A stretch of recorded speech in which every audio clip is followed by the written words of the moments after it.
Kvantinformationsteori. Alle taler om det. Men hvad fanden er det egentlig for noget?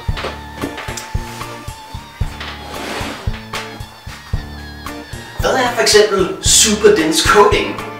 Er det når to dataloger koder på samme computer for at kode dobbelt så hurtigt? Og hvad er egentlig no cloning theorem? Er det en FN-resolution, der forbyder Kim Jong-un i at klone sig selv? Kvantekryptering har vi alle hørt om. Men hvem er egentlig Alice og Bob? Er de lovlydige borgere? Eller i virkeligheden ISIS agenter?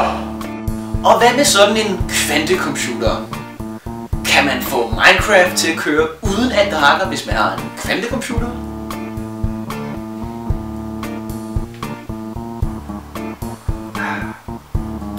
For svar på alle disse spørgsmål vil jeg tage til Cheers Club i legestuen den 8. marts.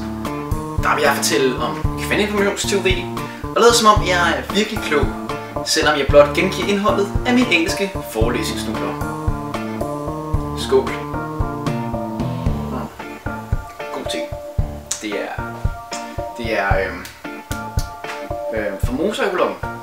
Semifermenteret te. Ja.